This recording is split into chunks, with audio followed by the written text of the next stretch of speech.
اب کچھ سوالات ہیں، ہم لوگ اس کو دیکھ لیتے ہیں۔ سوال ہے کہ رسم منگنی ہلدی نکاح کا کھانا کیسا ہے؟ رسم منگنی اس میں اسلام میں نہیں ہے۔ جیسے کچھ لوگ جمع ہوتے ہیں، بیٹھتے ہیں، آپس میں بیٹھ کے پھر تاریخ نکالتے ہیں، پھر دیکھتے ہیں اقرب کب ہے اور پھر فلانی تاریخ کیا ہے، منحوس مہینہ کون سا آ رہا ہے، سفر تو نہیں ہے، محرم تو نہیں ہے، یہ جو ساری چیزیں بیٹھ کے کرتے ہیں۔ پھر بیٹھ کے کرتے ہیں، ٹھیک ہے آپ کیا دیں گے؟ دولہے والے پوچھتے ہیں آپ کیا دیں گے؟ ہمارے پاس ویسے ہے تو سب کچھ، آپ دو گے کیا؟ پھر لڑکی والے اپنی طرف سے مسائل رکھتے ہیں، پھر مہر کے لیے 1 گھنٹہ جھگڑا ہوتا ہے، جو بھی معاملات اس طرح کے ہوتے ہیں، یہ سب نکاح نہیں ہے، یہ سب خرافات ہیں۔ پھر اس کے اندر یعنی ہلدی لگائی جاتی ہے، دولہا دلہن کو بٹھاتے ہیں، سر پہ، اس کے گلے میں، کہاں یہاں وہاں ہلدی لگاتے ہیں، تو یہ بھی سب خرافات ہیں، صحیح نہیں ہے۔ دولہا دلہن کو انگوٹھی پہناتا ہے یا دولہے کو انگوٹھی پہنائی جاتی ہے، یہ سب چیزیں اسلام میں نہیں ہیں۔ بے پردگی، ابھی تو نکاح نہیں ہوا، ایک دوسرے کو چھونے کی گنجائش کیسے ملی ان کو؟ یہ جائز نہیں ہے ان کے لیے۔ بے پردگی کے ساتھ لڑکی بیٹھی رہے سب کے سامنے، یہ اسلام میں نہیں ہے، یہ حرام ہے، جائز نہیں ہے، تو یہ اسلام میں نہیں ہے۔ اور اس میں اگر کھانا وانا کرتے ہیں تو اس سے بھی بچنا چاہیے، اس لیے کہ اسلام میں ایسی دعوتیں نہیں ہیں۔ اگر انسان کو بہت ہی بڑا نقصان ہو سکتا ہو اور رشتہ داری کے سلسلے میں اور بھی معاملات پیدا ہوتے ہوں، جائے اور وہاں پر یعنی ان کو نصیحت کر کے واپس آئے، پیار محبت سے نصیحت کرے، غلط بات کوئی دکھائی دیتی تو اس کی اصلاح کرے اور واپس لوٹائے۔ سوال ہے کہ قرآن کی آیت کے مطابق غیر اللہ کے نام کا کھانا حرام ہے، لیکن قربانی کے جانور کو جب ذبح کیا جاتا ہے تو اس وقت گھر کے لوگوں کا نام لیا جاتا ہے، اس پر روشنی ڈالیے۔ دیکھیے، جو نام لیا جاتا ہے، قرآن نے جس سے منع کیا ہے، اللہ نے جس بات سے منع کیا ہے، وما اہل به لغیر اللہ، اللہ کے سوا جس پر کسی اور کا نام لیا گیا ہو، یعنی وہ کسی اور کے لیے ذبح کیا گیا ہو۔ قربانی میں جو نام لیے جاتے ہیں وہ کس کی طرف سے ہے کہ نام ہوتے ہیں، کس کے لیے ہے کہ نام نہیں ہوتے ہیں۔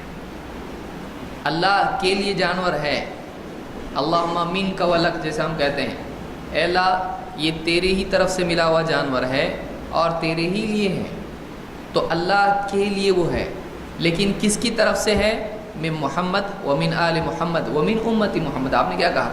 یہ محمد کی طرف سے، آل محمد کی طرف سے اور امت محمد کی طرف سے۔ تو کس کی طرف سے ہے کا نام ایک الگ چیز ہے، کس کے لیے ہے کا نام الگ چیز ہے۔ تو قربانی میں اللہ کے سوا کسی اور کے لیے قربانی کرنا جائز نہیں ہے، تو اللہ کے لیے ہے اور گھر والوں کی طرف سے ہے، تو یہ دو الگ الگ چیزیں ہوئی۔ اگر گھر والوں کے لیے کرتا ہے ذبح ان کی رضا کے لیے تو جانور حلال نہیں ہوگا۔ سوال ہے کہ ایک لڑکی نے اسلام قبول کیا ہے لیکن اس کے لیے اس ماحول سے نکلنا بہت زیادہ مشکل ہے، موت تک کا خطرہ ہے، اس حالت میں ہم کیا کریں؟ اس کا آسان راستہ بتائیے۔ دیکھیے، اگر کسی بچی نے اسلام قبول کیا ہے اور اس کے اس ماحول سے نکلنا اس کے لیے مشکل ہے، وہ اپنے اسلام کو چھپائے رکھے اور صحیح وقت کا انتظار کرے۔ ایسے لوگوں کو جو طاقت رکھتے ہیں ان کو اس بات کی خبر دے، اور اس کی عمر اگر قانونی اعتبار سے اتنی نہیں ہوئی ہے کہ وہ خود آزاد ہو جائے تو وہ انتظار کرتی رہے، اور اتنی عمر ہو جانے کے بعد میں وہ اپنا کاغذات وغیرہ بنا لے، خاموشی کے ساتھ جو بھی اس کے بنانے ہیں کاغذات بنائے کسی وکیل کے پاس، کیونکہ اس کی عمر ہو چکی ہے، وہ اپنا فیصلہ خود دے سکتی ہے۔ اور اس کے بعد میں پھر وہ یعنی جو بھی ایسے لوگ ہیں جو بستی میں یا بستی کے باہر یا کسی اور شہر میں جو صاحب اقتدار لوگ ہیں ان سے ربط قائم کرے اور اپنے لیے خود ان کی طرف سے حفاظت مانگے، اللہ تعالیٰ سے دعا کرے، اللہ اس کا راستہ نکالنے والا ہے، وہ انتظار کرے، اس کے لیے یہی مناسب ہے۔ شیطان اور جن کیا ہے، فرق بتائیے۔ شیطان اور جن میں فرق یہ ہے کہ جن وہ مخلوق ہے جو انسان کے ساتھ ایک اور مخلوق ہے، وَمَا خَلَقْتُ الْجِنَّ وَالْإِنسَ إِلَّا لِيَعْبُدُونَ، کہ میں نے جنات اور انسانوں کو محض اپنی عبادت کے لیے پیدا کیا ہے۔ تو جن وہ مخلوق ہے جو دکھائی نہیں دیتی ہے، جنّ سے ہے، اس کے معنی چھپنے کے ہوتے ہیں، فَلَمَّا جَنَّ عَلَيْهِ اللَّيْلُ رَأَىٰ كَوْكَبًا، جنّ کے معنی ہوتے ہیں ڈھانپنا۔ اسی پر سے ہے جنہ، جو آدمی کو بچاتی ہے، ہتھیار سے بچاتی ہے، تلوار سے بچاتی ہے، ڈھال۔ اور اسی طرح سے ہے جنہ، باغ، جس کی وجہ سے اندر کا حصہ پیڑوں سے دکھائی نہیں دیتا ہے۔ تو جن کا معنی ہے ڈھانپنا، یا ایسی چیز جو چھپی ہوئی ہے، جو ڈھکی چھپی ہوئی ہے۔ اور شیاطین ان جنات میں سے جو شریر قسم کے جنات ہوتے ہیں، کافر جنات ہوتے ہیں ان کو شیطان کہتے ہیں۔ شیطان کے معنی شریر کے ہوتے ہیں، شیطانہ یہ شر پر سے بنا ہوا ہے شریر، تو ایسے جنات جو شریر ہوتے ہیں، کافر ہوتے ہیں، ان کو شیطان کہا جاتا ہے، وہ بھی جن ہی ہوتے ہیں۔ اسی لیے اللہ نے سورہ کہف میں کہا کہ الا ابلیس ابا واستکبر وکان من الکافرین، جہاں اللہ نے کہا ہے، ایک جگہ اللہ نے فرمایا کہ کان من الجن ففسق عن امر ربہ، وہ جنات میں سے تھا، ابلیس جنات میں سے تھا، تو اس نے اپنے رب کے حکم سے نکل بھاگا، تو وہ جنات ہی میں سے تھا، تو ابلیس جنات میں سے ہے، شیاطین جنات میں سے ہیں، اس لیے کہ اصل جن ہے اس میں سے بگڑے ہوں کو شیطان کہتے ہیں، شیطانوں میں جو بڑا ہے اس کو ابلیس کہتے ہیں۔ ہر جاندار چیز فنا ہے، کیا آدم کے وقت کا شیطان ابھی تک زندہ ہے؟ شیطان اور جن ایک دوسرے کو دیکھ سکتے ہیں؟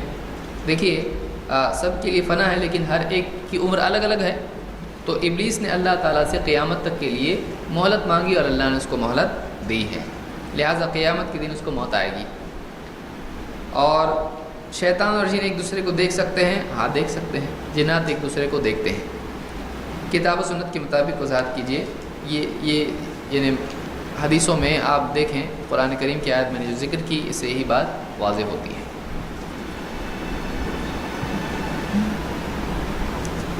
اللہ نے فرمایا کہ ان شیاطین لیوحون الی اولیائہم، کہ شیاطین اپنے ساتھیوں کی طرف وہی بھیجتے ہیں، اور اسی طرح سے ایک شیطان، حدیث میں بخاری کی ہے کہ ایک شیطان دوسرے شیطان کو وہ چیز دے دیتا ہے جو اوپر آسمان میں سنتے ہیں، تو دکھائی نہیں دیتے تو کہاں سے دیں گے؟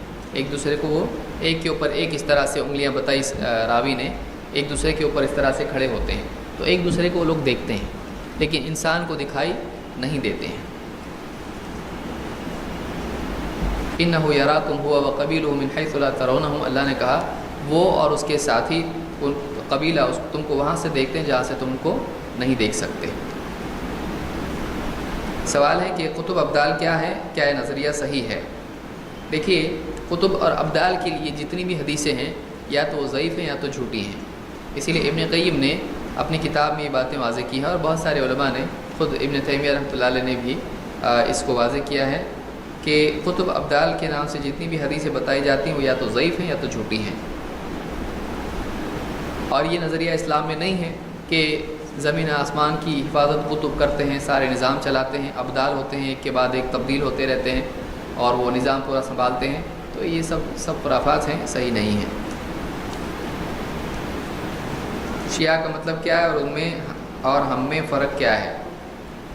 شیعہ کا مطلب ہوتا ہے گروہ، ومن شیعتہ ابراہیم، اللہ نے شیعہ کا لفظ استعمال کیا ہے، شیعہ کے معنی ہوتے ہیں ومن شیعتہ ابراہیم، کہ ان کے ہی گروہ میں سے، ان کی جماعت میں سے ابراہیم علیہ السلام تھے، تو جماعت کے معنی، شیعہ کے معنی جماعت ہوتے ہیں۔ شیعہ میں اور ہم میں فرق کیا ہے؟ ایک فرق ہو تو بتائیں۔ وہ قرآن کے سلسلے میں شک میں ہیں، 40 پارے مانتے ہیں، حضرت عائشہ رضی اللہ تعالیٰ کے بارے میں تہمت کو ابھی تک کہ وہ صاف نہیں کرتے ہیں، حضرت عائشہ پہ تہمت مانتے ہیں، ابوبکر صدیق اور حضرت عمر کے بارے میں بہت برا عقیدہ رکھتے ہیں کہ یہ نعوذ باللہ یہ مسلمان ہی نہیں تھے اور حکومت کے لیے اللہ کے نبی صلی اللہ علیہ وسلم کے ساتھ ہو گئے تھے، اور اس طرح سے نہ جانے کیا کیا خرافات ہیں جو مانتے ہیں، تو یہ ایک دم ہی بنیادی چیزوں میں مسلمانوں کے خلاف ہیں۔ اس لیے شیعہ کے عقائد یعنی کفری عقائد ہیں، شرکی عقائد ہیں، وہ اپنے اماموں کو گویا کہ اللہ کے برابر ہی مانتے ہیں، اس لیے کہ وہ صفات ان کی مانتے ہیں جو اللہ کی صفات ہیں۔ سوال ہے کہ مندر یا درگاہ کا تعمیری کام کرنا جائز ہے یا نہیں، مثلاً ٹائلس وغیرہ لگانا؟ دیکھیے کوئی بھی کام ایسا ہو جو اسلام میں نہیں ہے اس کو نہیں کرنا چاہیے، چاہے وہ مسلمان کہے یا کوئی غیر مسلم کہے۔ دوسرے دینوں میں بھی غیر مسلموں کے یہاں پہ بھی مثلاً مسلمانوں میں گائے کا کھانا حلال ہے، ان کے یہاں پر گائے کا کھانا حلال نہیں ہے۔ اب اگر ان کو ہم کہیں گے کہ بھائی ہمارا ذبح کرو گائے کو یہاں پہ سعودی عرب میں یا کسی ملک میں، کیا وہ کریں گے؟ نہیں کریں گے۔ تو ویسے ہمارے یہاں بھی شرک حرام ہے، تو ہمارے یہاں بھی یہ جائز نہیں ہے کہ ہم کسی بت کی عبادت کریں، کسی پتھر کو یا مٹی کو پوجیں، ہمارے یہاں یہ نہیں ہے۔ وہ کرتے وہ ان کا عمل ہے، ہمارے نزدیک وہ صحیح نہیں ہے، لہٰذا کوئی آدمی اس میں ہماری مدد چاہتا ہے ہم اس میں مدد نہیں کر سکتے۔ جیسے کسی کے یہاں پر ہو شراب پینا صحیح ہے، کوئی ماڈرن زمانے کا ہو، اب ہم سے کہے کہ شراب خانہ بنا دو ہمارے لیے، ہم وہ نہیں بنا سکتے، اس کی مدد نہیں کر سکتے۔ یا کہے کہ میرے برتن میں تم ڈالو میں پیتا ہوں، تم مت پیو میں پیتا ہوں، تو ہم ایسا نہیں کر سکتے ہیں۔ تو ایسا کام جو اسلام میں صحیح نہیں ہے، چاہے وہ مسلمان کہے یا غیر مسلم کہے، ہم اس کو نہیں کر سکتے ہیں۔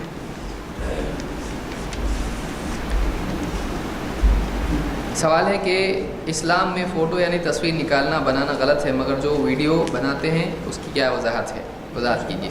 دیکھیے اس بارے میں علماء کا اختلاف ہے۔ تصویر بنانا کاغذ پر، کپڑے پر، دیوار پر جاندار کی تصویر بنانا جائز نہیں ہے۔ یہ آج بھی جائز نہیں، پہلے بھی جائز نہیں تھا۔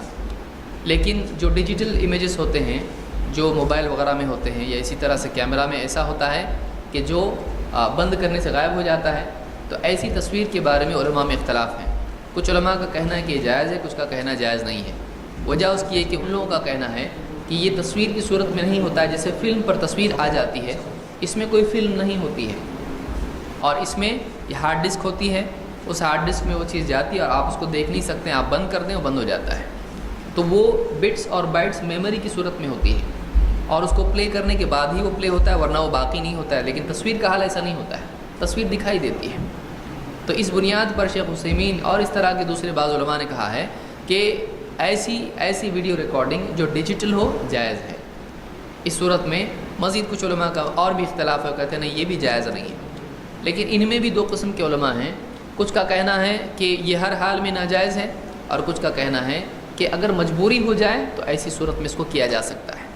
اور اسلام کا یہ اصول ہے اور قاعدہ ہے کہ جیسے اللہ نے فرمایا کہ وَقَدْ فَصَّلَ لَكُم مَّا حَرَّمَ عَلَيْكُمْ إِلَّا مَا اضْطُرِرْتُمْ إِلَيْهِ، کہ اللہ نے وہ چیزیں جو تم پر حرام ہیں ان کو واضح طور پر بیان کر دیا ہے، سوائے ان چیزوں کے جن میں تم مجبور کر دیے جاؤ۔ اسی بنیاد پر علماء نے، جیسے مثال کے طور پر حج کو آپ جاتے ہیں، آپ کو آئی ڈی کے لیے تصویر چاہیے، تو چاہے وہ حنفی ہوں، شافعی ہوں یا کسی بھی مسلک کے ہوں، انہوں نے اس بات پر ظاہر کیا ہے کہ ایسی تصویر نکالی جا سکتی ہے۔ کوئی آدمی یہاں یہ اعتراض کر سکتا ہے بھائی جب حرام چیز ہے تو آپ مت ہی کرو، حج کو مت جاؤ، ایک حرام چیز کر کے کیوں حج کو جا رہے ہیں؟ لیکن لوگ اس کو مجبوری میں شمار کرتے ہیں اور تصویر بناتے ہیں۔ اسی طرح سے کمپنی کے لیے آئی ڈی، پاسپورٹ کے لیے یا کسی بھی چیز کے لیے آدمی کو تصویر بنانی پڑتی ہے، کاغذ پر بنانی پڑتی ہے، اس کو بھی وہ جائز کہتے ہیں۔ علماء نے اسی بنیاد پر کہا کہ آج اسلام کے خلاف جو بھی باطل تعلیمات عام ہو رہی ہیں، اور گھر گھر میں ٹی وی ہے اور لوگ اس کی بنیاد پر گمراہ ہو رہے ہیں، لہٰذا اس کے مقابلے میں یہ ضروری ہے کہ گھر گھر تک اسلام کی تعلیم بھی جائے۔ اگر اس کے لیے ویڈیو کرنا پڑتا ہے تو وہ بھی کیا جا سکتا ہے۔ اس صورت میں باطل کے مقابلے میں یہ کرنا ضروری ہے، ایسا بعض علماء نے کہا ہے۔ تو بہرحال کسی کو اس سے اتفاق ہو سکتا ہے، کسی کو نہیں ہو سکتا ہے، یہ اس سلسلے میں تفصیل ہے۔ اگر کسی کو یہ صحیح نہیں لگتا ہے وہ نہ مانے، کسی کو صحیح لگتا ہے تو وہ تسلیم کرے۔ یہ اجتہاد ہے اس دور کے اعتبار سے۔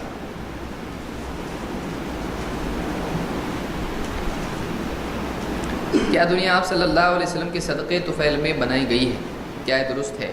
ایسی کوئی حدیث نہیں ہے، نہ آیت ہے، نہ کسی صحابی کا قول ہے کہ دنیا اللہ کے نبی صلی اللہ علیہ وسلم کے صدقے طفیل میں بنی۔ اور وہ جو حدیث ہے لولاک لما خلقت الافلاک، اگر آپ نہ ہوتے اے نبی تو ہم افلاک کو نہ پیدا کرتے۔ علماء نے کہا کہ یہ حدیث جھوٹی ہے، امام حاکم نے اور دوسروں نے اس کو روایت کیا ہے، اور اس کی سند صحیح نہیں ہے۔ اس کی سند میں عبد الرحمن ابن زید ابن اسلم نام کا راوی ہے، اور اس راوی کے بارے میں علماء نے کہا کہ حدیث گھڑتا تھا۔ سوال ہے کہ ترک رفع یدین کے تعلق سے ابو داؤد کے اندر جو عبداللہ ابن مسعود کی روایت آتی ہے، کیا ہے صحیح ہے؟ اس پر روشنی ڈالیے، کیا ہم اس پر عمل کر سکتے ہیں؟ عبداللہ ابن مسعود رضی اللہ عنہ کی جو روایت ہے، جو سنن ابی داؤد میں اور دوسری کتابوں میں ہے، ترمذی میں بھی ہے، اس کے بارے میں خود عبداللہ ابن مبارک رحمۃ اللہ نے فرمایا کہ یہ حدیث صحیح نہیں ہے۔ مزید یہ کہ عبداللہ ابن مسعود رضی اللہ عنہ کی جو روایت ہے اس میں ہے کہ آؤ کیا میں تمہیں اللہ کے نبی صلی اللہ علیہ وسلم کی نماز نہ بتاؤں، اور انہوں نے پہلی مرتبہ رفع الیدین کیا۔ اس حدیث کو کوئی آدمی دلیل بناتا ہے تو عبداللہ ابن مسعود رضی اللہ تعالیٰ عنہ نے اس روایت میں یہ نہیں کہا کہ رفع الیدین منسوخ ہو گیا، اس روایت میں انہوں نے یہ نہیں کہا کہ رفع الیدین کرنا غلط ہے، انہوں نے بس یہ کہا کہ میں تم کو نبی کی نماز بتاؤں، اور بغیر رفع الیدین کے کی۔ یہ حدیث پہلے تو سند کے اعتبار سے بھی صحیح نہیں، اس میں عاصم بن کلیب ہے جو منفرد ہوں تو حجت نہیں ہوتے۔ مزید یہ کہ اس کے مقابلے میں دوسری کئی حدیثیں ہیں، ایک سے زیادہ حدیثیں ہیں جن میں اللہ کے نبی صلی اللہ علیہ وسلم کا رفع الیدین کرنا اور آپ کے بعد صحابہ کا رفع الیدین کرنا ثابت ہوتا ہے۔ عبداللہ ابن عمر رضی اللہ تعالیٰ عنہ، عبداللہ ابن عباس، انس بن مالک، وائل ابن حجر اور مالک ابن حویرث، علی ابن ابی طالب وغیرہ کئی روایتیں اس کی۔ تو ان روایتوں سے ثابت ہوتا ہے کہ اللہ کے نبی صلی اللہ علیہ وسلم رفع الیدین کرتے تھے اور آپ کے بعد صحابہ نے کیا۔ تو ان سب کو چھوڑ کے صرف اس ایک روایت کو لینا جس کی سند میں خود ایک اختلاف ہے، عام طور سے محدثین نے اس کو ضعیف کہا ہے، تو پھر یہ اصول اعتبار سے غلط بات ہے۔ مزید یہ کہ اگر مان لیا جائے دونوں روایتیں صحیح ہیں، رفع الیدین کرنے کی بھی اور عبداللہ ابن مسعود کی یہ روایت جس میں رفع الیدین انہوں نے نہیں کیا، اس میں کہا جا سکتا ہے کہ رفع الیدین بھی صحیح ہے اور یہ ایک مرتبہ انہوں نے کر کے بتایا اس طرح سے، تو کبھی یہ بھی دیکھا ہوگا اللہ کے نبی صلی اللہ علیہ وسلم سے، یہ اس صورت میں صحیح ہے جبکہ اس روایت کو صحیح مان لیا جائے۔ یہی بات بعض حنفی علماء نے بھی کہی، جیسے عبدالحی لکھنوی وغیرہ نے، یا اسی طرح سے دوسرے علماء نے، جیسے ابن حزم کا حوالہ لوگ دیتے ہیں اس سلسلے میں کہ انہوں نے اس حدیث کو صحیح کہا ہے، تو ابن حزم کا خود کہنا یہ ہے کہ ایک مرتبہ چھوڑا بھی ہوگا اللہ کے نبی صلی اللہ علیہ وسلم نے تاکہ یہ معلوم ہو کہ فرض نہیں ہے، تو اس سے منسوخ کرنا رفع الیدین کو کسی طرح سے ثابت نہیں ہوتا ہے۔ مزید یہ کہ عبداللہ ابن مسعود رضی اللہ تعالیٰ عنہ رکوع میں تطبیق کرتے تھے، رانوں کے بیچ میں ہاتھ ڈالتے تھے، گھٹنوں پہ ہاتھ نہیں رکھتے تھے۔ اب کیا کوئی آدمی تطبیق کی وجہ سے آپ کے اس عمل سے بعد میں جو کرتے تھے کیا گھٹنوں پہ ہاتھ رکھنے کو بھی چھوڑ سکتا ہے؟ جب اس کو نہیں چھوڑ سکتا ہے تو رفع الیدین کو کیوں چھوڑتا ہے؟ بہرحال عبداللہ ابن مسعود رضی اللہ تعالیٰ عنہ کے علاوہ صحابہ سے رفع الیدین ثابت ہے اور نبی صلی اللہ علیہ وسلم سے ثابت ہے۔ اللہ نے فرمایا لا تقدموا بین یدی اللہ ورسولہ واتقوا اللہ، اللہ اور اس کے رسول سے آگے مت بڑھو، اللہ سے ڈرو، اللہ سے ڈرو۔ تو رسول کے آگے ہم کسی کو نہیں رکھتے ہیں۔ عبداللہ ابن مسعود رضی اللہ عنہ کی شخصیت سر آنکھوں پر، ان کا احترام اپنی جگہ باقی ہے، لیکن ان کی یہ بات اگر ثابت بھی ہو، پہلے تو ثابت نہیں ہے، ثابت بھی ہو تو نبی کے مقابلے میں ان کی اس بات کو ترجیح نہیں دی جا سکتی ہے، جیسے تطبیق کو ترجیح نہیں دے سکتے ہیں۔ سوال ہے کہ ہندوستان میں اگر معین الدین چشتی رحمۃ اللہ علیہ کی وجہ سے اسلام پھیلا ہے تو ان کے مدارس کہاں ہیں، ان کے شاگرد کہاں ہیں؟ اگر امام بخاری کے 90,000 شاگردوں کی تعداد آج بھی سند ملتی ہے تو ان کے شاگردوں کی کیوں نہیں؟ مجھے اس کا علم نہیں کیوں نہیں ملتی ہے کہ اگر کوئی آدمی اس طرح کا کوئی دعویٰ کرتا ہے کہ ان کے شاگردوں کی سند ہے تو ظاہر بات ہے وہ خود اس کی سند دے، ہمارے دل میں ایسا کچھ نہیں ہے۔ تو ضروری نہیں ہے کہ ہر ایک کی سند ہو، ایک ہوتا ہے کہ کسی کا شاگرد بنانا اور اس کو سند دینا، ایک ہوتا ہے لوگوں کو دین کی دعوت دینا اور ان کا مسلمان ہونا یا ان کا دین سیکھنا۔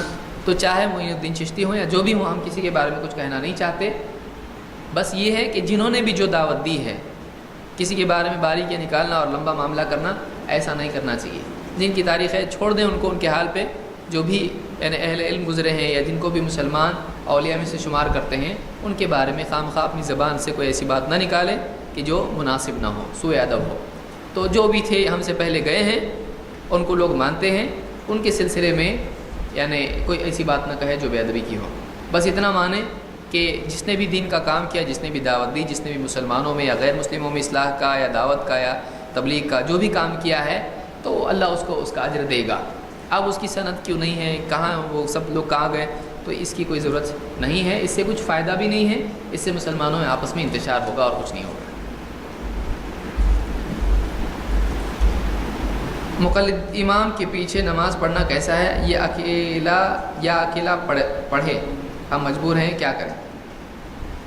کوئی مقلد امام ہے اس کے پیچھے نماز نہیں ہوتی، ایسا کسی بھی عالم کا فتویٰ اہل علم میں سے نہیں ہے۔ جو کبار علماء ہیں ان کا کہنا ہے کہ حنفی، شافعی، حنبلی، مالکی کوئی بھی امام ہو، اگر وہ امام مسلمان ہے جو کفر اور شرک کی حد تک کے نہیں گیا، اس کے پیچھے نماز پڑھی جا سکتی ہے۔ اب اگر کوئی ایسا امام ہے جو جہالت کی وجہ سے کفر و شرک کا اعلیٰ کوئی عمل کرتا ہے، تب بھی اس کے پیچھے اس وقت تک نماز درست ہے جب تک کہ اس کو علم نہ ہو۔ علم ہونے کے باوجود بھی، سب کچھ بتانے کے بعد بھی وہ ضد پر اڑا رہتا ہے تو پھر اس کے پیچھے نماز نہیں پڑھنا چاہیے۔ اہل قرآن کسے کہتے ہیں؟ یہاں اہل قرآن لکھا ہے۔ اہل قرآن کسے کہتے ہیں؟ یہ کون ہے؟ یہ کس طرز پر چلتے ہیں؟ اہل قرآن ان کو کہتے ہیں جو قرآن پڑھنے والے ہیں، قرآن کے حفاظ ہیں، قرآن کے جاننے والے ہیں۔ لیکن جو دوسرا فرقہ ہے جو اپنے آپ کو اہل قرآن کہتا ہے، وہ اہل قرآن نہیں ہے، قرآن والے نہیں ہیں، وہ منکرین حدیث ہیں۔ ان کو اہل قرآن بولنا بھی غلطی ہے۔ بعض لوگ اپنے آپ کو اہل قرآن کہتے ہیں ہم حدیث نہیں مانتے، ہم صرف قرآن مانتے ہیں، کیونکہ حدیث معتبر نہیں ہے اور حدیث دلیل نہیں ہوتی ہے۔ تو ایسے لوگ اپنے آپ کو اہل قرآن کہتے ہیں، لیکن واقعتاً وہ اہل قرآن نہیں ہے۔ اگر اہل قرآن ہوتے تو وما آتاکم الرسول فخذوہ وما نہاکم عنہ فانتہوا کو لیتے، جو کچھ رسول تم کو دیں اسے لے لو، جس سے روک دیں اس سے رک جاؤ۔ تو اس میں یہ تو نہیں کہ صرف قرآن دیتے ہیں تو لے لو، جو کچھ دیتے ہیں اللہ نے کہا تو جو کچھ میں سب آ گیا، جو کچھ رسول دیں اسے لینا پڑے گا۔ تو یہ منکرین حدیث ہیں، ان کا صحیح نام کیا ہے؟ منکرین حدیث، ان کو اہل قرآن نہیں بولنا چاہیے۔ اب اگر اس میں سوال ہے کہ اہل کلام کس کو کہتے ہیں، تو اہل کلام وہ ہیں جو اللہ کی صفات کے بارے میں عقلی بحثیں کرتے ہیں، ان کو کہتے ہیں اہل کلام۔ یہ العقیدے کے سلسلے میں باریک باریک ایسی بحثیں نکالتے ہیں کہ جو سلف سے ثابت نہیں ہیں، تو ایسے لوگوں کو اہل کلام کہتے ہیں۔ رسول کے دامادوں، پھوپھیوں اور فرشتہ موت روح نکالنے والا، اس کا نام بتائیے۔ جو فرشتہ رسول کے دامادوں، پھوپھیوں اور فرشتہ موت روح نکالنے والا، اس کا نام بتائیے۔ ملک الموت اللہ نے کہا ہے، اللہ نے اس کو ملک الموت کہا ہے، اور بعض لوگوں نے اس کا نام دوسرا ذکر کیا اسرائیل، لیکن میرے علم میں کوئی صحیح سند سے روایت نہیں آئی جس میں اسرائیل نام آیا، میرے علم میں نہیں ہے۔ تو ملک الموت اللہ نے کہا ہے، بس کافی ہے۔ داڑھی کو اس طرح سے کاٹ دینا کیسا ہے؟ بہت برا ہے۔ داڑھی کو اللہ کے نبی صلی اللہ علیہ وسلم نے فرمایا کہ اعف اللحا، داڑھی بڑھاؤ۔ اب داڑھی بڑھاؤ کا مطلب ہوتا ہے داڑھی چھوڑ دو، اعفو کا مطلب ہوتا ہے چھوڑ دو اور بڑھاؤ۔ چھوڑ دیں گے تو بڑھے گی، کاٹیں گے تو گھٹے گی۔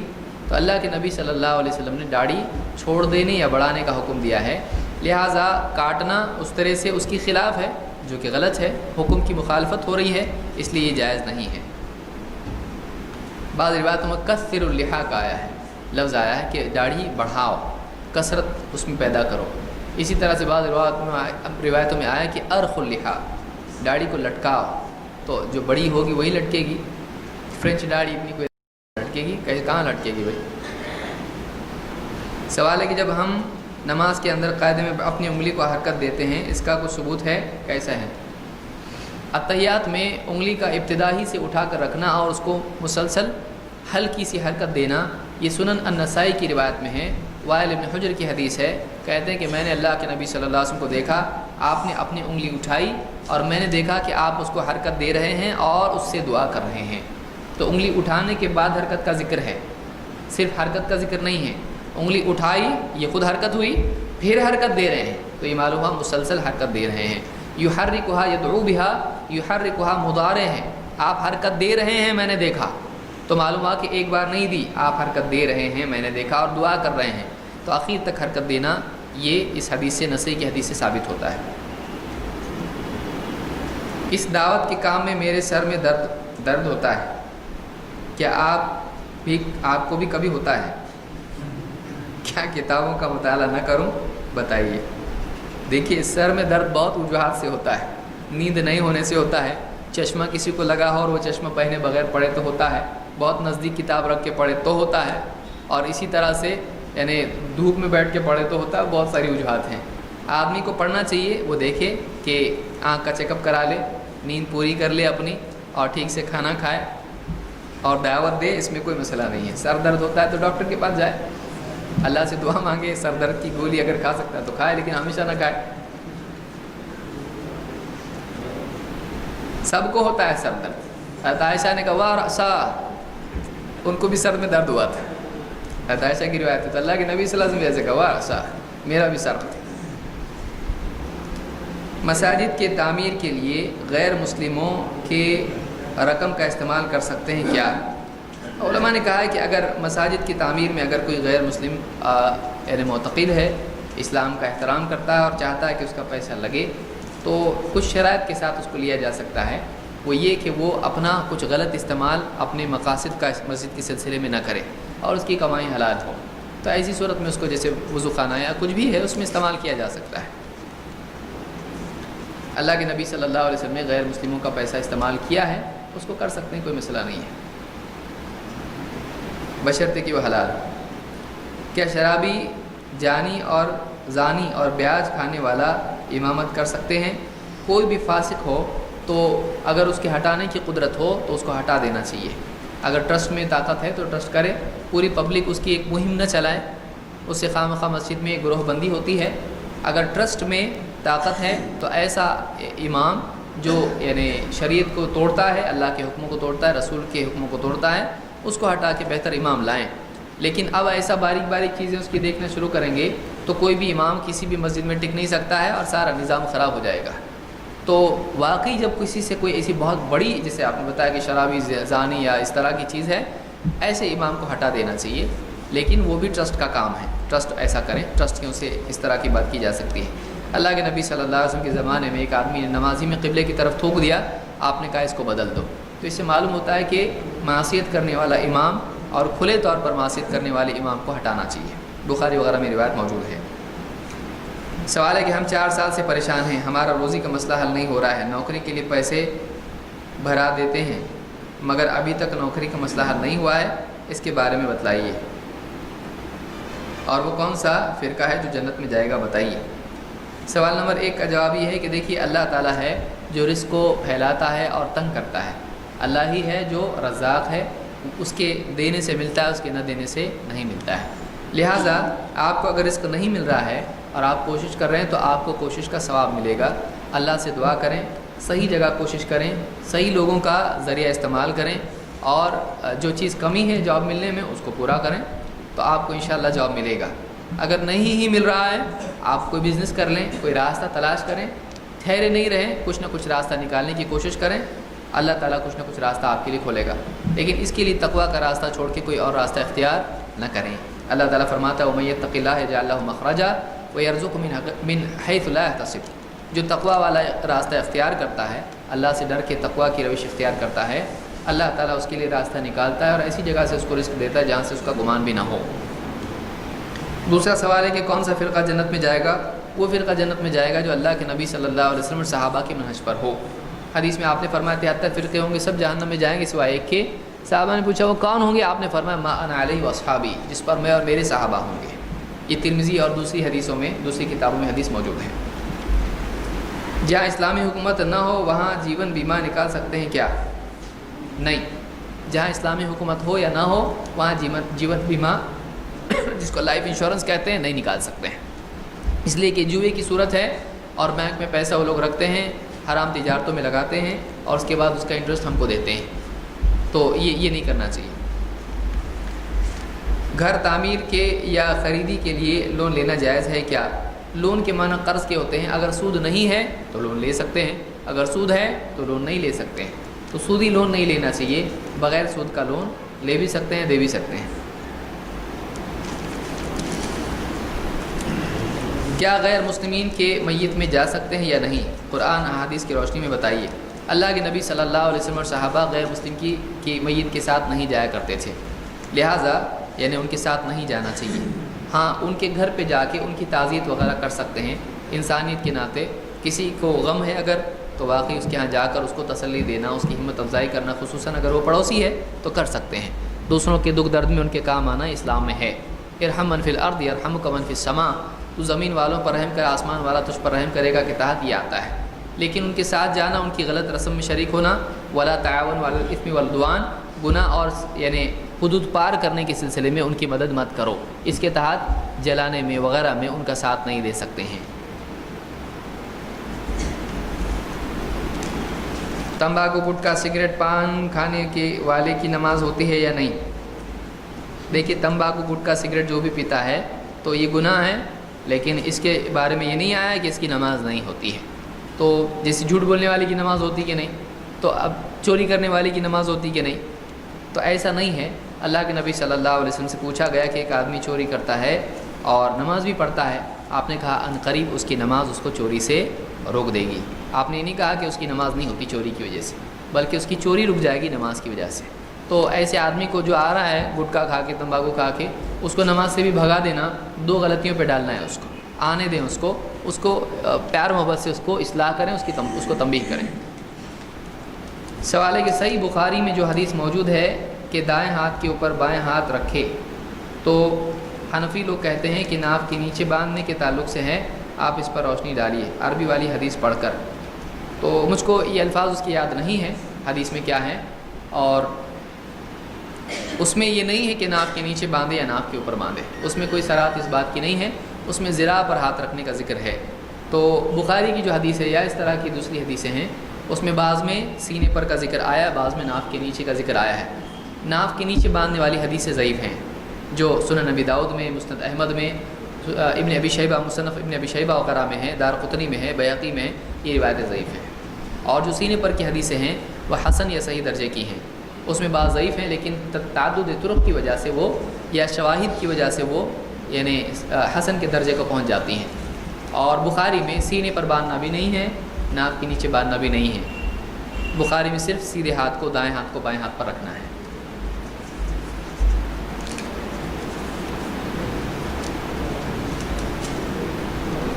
وندے ماترم ہماری نظر میں کیا ہے؟ وہ ہندوستان میں کچھ لوگوں کا ترانہ ہے، اسلام میں اس کی کوئی حیثیت نہیں ہے۔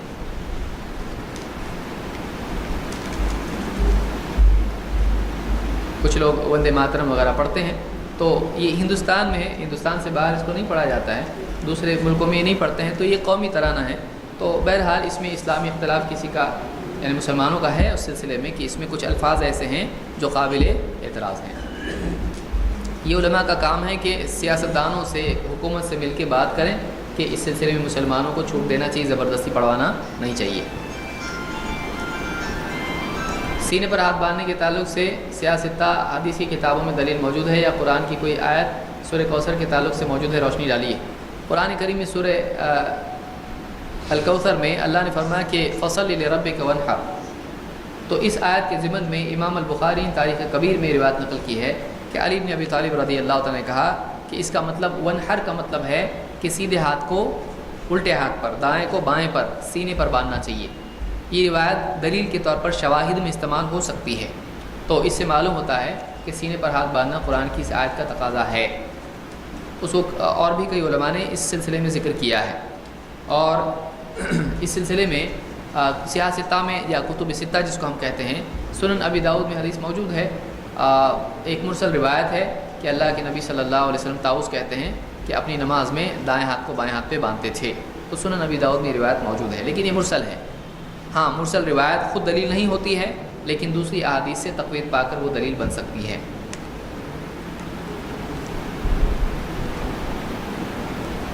معراج ربانی، جلال الدین قاسمی اور ایڈوکیٹ سید فیض بردر اماموں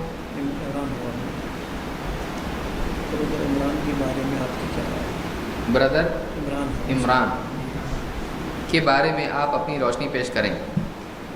ان کے سلسلے میں دیکھیے معراج ربانی صاحب اور جلال الدین قاسمی یہ دونوں اہل علم میں سے ہیں، علماء ہیں۔ باقی یہ جو سید فیض ہیں یا بردر عمران ہیں یہ علماء میں سے نہیں ہیں، تو اتنا ہی مجھ کو معلوم ہے۔ باقی جو بھی بات کوئی آدمی حق بات کہے اس کو قبول کرنا چاہیے، چاہے وہ عالم ہو یا غیر عالم ہو، لیکن علم ایسے لوگوں سے حاصل کرنا چاہیے جو کتاب و سنت میں پختگی رکھتے ہیں، سطحی علم والوں کے پاس سے علم حاصل نہیں کرنا چاہیے۔ سینے پر ہاتھ باندھنے کے تعلق سے سیاستہ وہی بات ہے۔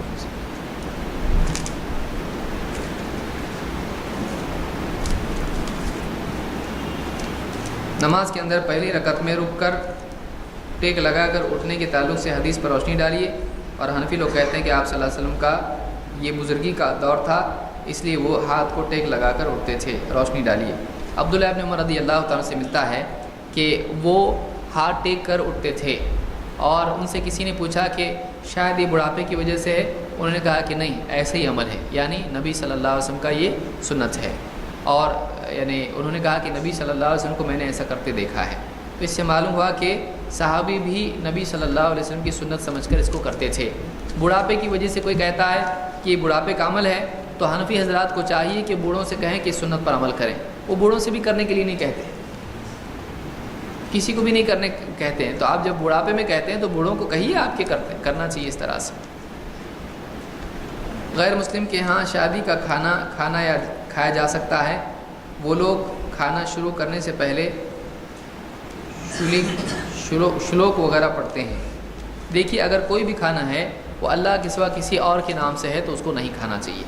ہاں، اگر اللہ کے نام کا کھانا ہے یا اس پر کسی کا نام نہیں ہے تو ایسا کھانا کھایا جا سکتا ہے، بشرطے کہ کمائی حلال ہو، اور ایسی تقریب میں شریک نہیں ہونا چاہیے جو غیر اسلامی ہے، ایسے پروگرام میں شریک نہیں ہونا چاہیے۔ بریلوی کہتے ہیں کہ ایک ہاتھ سے مصافحہ یہودی کا طریقہ ہے، کیا یہ صحیح ہے؟ ایک ہاتھ سے مصافحہ یہودی کا طریقہ ہو، انگریز کا ہو، نبی صلی اللہ علیہ وسلم نے ایک ہاتھ سے مصافحہ کیا ہے، ہم کو نبی کو دیکھنا ہے، کسی اور کو نہیں دیکھنا ہے۔ کوئی آدمی اگر کہتا ہے کہ دوسرے بھی ایسا کرتے ہیں تو دوسرے کریں، ان کی مرضی. اگر نبی کی سنت یہودی اپنا رہا ہے تو ہم کو کوئی اعتراض نہیں ہے، اچھی بات ہے، وہ ایمان بھی لے آئے. تو یہودی اگر کوئی عمل کرتا ہے تو ہم نبی کا عمل چھوڑ سکتے ہیں؟ نہیں. کل کو کوئی جیسے سفید جبہ عیسائی پہنتے ہیں، ہم سفید جبہ پہننا چھوڑ دیں گے؟ عربوں سے کہیں گے کہ یہ عیسائی پہنتے ہیں تو ہم ان کو وہ چھڑا دیں گے؟ ایسا نہیں کر سکتے ہیں. بہت سے لوگ کہتے سنن صحیح بخاری میں امام البخاری نے باب قائم کیا، باب المصافہ، اس میں حضرت عمر سے ایک ہاتھ سے مصافہ کرنا انہوں نے ذکر کیا ہے. بہت سے لوگ کہتے ہیں کہ اہل حدیث جہاد اور قتال فی سبیل اللہ کو نہیں مانتے. اہل حدیث جہاد اور قتال فی سبیل اللہ کو مانتے ہیں لیکن بم دھماکوں کو نہیں مانتے ہیں. اہل حدیث کے نزدیک لوگوں پر ظلم کرنا یا اسی طرح سے حکومت کے خلاف بغاوت کرنا، ایک طرف سے ان کے ساتھ عہد کرنا اور اس عہد کی غداری کرنا، اہل حدیث یہ نہیں مانتے ہیں. اہل حدیث یہ مانتے ہیں کہ جس ملک میں مسلمان رہیں وہاں پر پرامن طریقے سے رہیں اور کسی بھی قسم کی شرارت نہ کریں. اگر کوئی کسی علاقے میں مسلمانوں کے ساتھ ظلم وغیرہ ہوتا ہے اس کے خلاف حکومت سے بات چیت کریں اور مسائل کو حل کرنے کی کوشش کریں. لیکن اس کے سلسلے میں کسی یہاں پہ مسلمان کے ساتھ کسی نے ظلم کیا ہے، آپ جا کے کسی اور بستی میں جا کے ان کے ساتھ غیر مسلموں کے ساتھ میں ظلم کریں، اسلام میں یہ نہیں ہے. اسلام میں یہ نہیں ہے.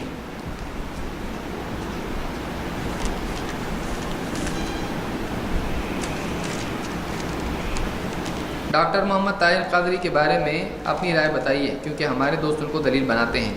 ان کو چاہیے کہ ان کو دلیل بنانے کی بجائے رسول صلی اللہ علیہ وسلم کو دلیل بنائیں، زیادہ اچھی دلیل ہے، جس کو اہل حدیث بھی دلیل بناتے ہیں. اور ڈاکٹر محمد طاہر قادری کی بہت ساری باتیں ہیں جن کو بریلوی حضرات بھی تسلیم نہیں کرتے ہیں. مثال کے طور پر ان کا عیسائیوں کے ساتھ مل کر کرسمس منانا، ان کے ساتھ مل کر کیک کاٹنا، اور اسی طرح سے غیر مسلموں کے ساتھ مل کر ان کو ان کے دھرم کے، ان کے دین کے کلمات پڑھنے لگانا ایک سٹیج پر، اور یہ کہنا کہ اللہ صرف مسلمانوں کے لیے خاص نہیں ہے، اپنے اپنے نام سے جو بھی ہے بلاؤ. اس طرح کی جو باتیں انہوں نے کہی ہے تو خود بریلوی علماء جو ہیں انہوں نے اس کی مخالفت کی ہے. تو اس طرح کی بہت ساری ان کی باتیں ہیں تو جس پر اعتراض کیا جا سکتا ہے، جو غلط ہیں، ان کی اصلاح کی ضرورت ہے.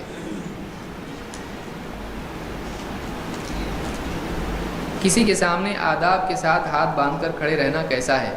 یہ اچھی بات نہیں ہے کہ کسی کے سامنے آدمی بت کی طرح کھڑا رہے. ادب کرنا اچھی چیز ہے، لیکن کسی کے لیے صرف تعظیم کے طور پر ہاتھ باندھ کے کھڑے رہنا نماز کی مشابہت ہے، یہ شرک کی صورتوں میں سے ہے، ایسا نہیں کرنا چاہیے. ہاں، ادب سے کسی کی بات سن رہا ہے، اچھی بات ہے. بیٹھنے کے لیے جگہ نہیں، کھڑا ہو کے سن رہا ہے اور ادب سے کھڑا ہے تو ایسی اس میں کوئی حرج نہیں. لیکن یہ ادب استماع کے لیے ہے، یہ ادب کسی کی شخصیت کے احترام میں نہیں ہے. تو یہ دونوں میں فرق یاد رکھیں. اور کھڑا ہوا ہے، جگہ نہیں اس لیے کھڑا ہوا ہے، تو ایسی صورت میں کوئی حرج نہیں. لیکن کسی کے لیے تعظیم کے طور پر کھڑا ہو جانا، اللہ کے نبی صلی اللہ علیہ وسلم اس کو پسند نہیں کرتے تھے. یہ اعظمی طریقہ ہے. بس ٹھیک ہے، شکریہ، جزاک اللہ خیر.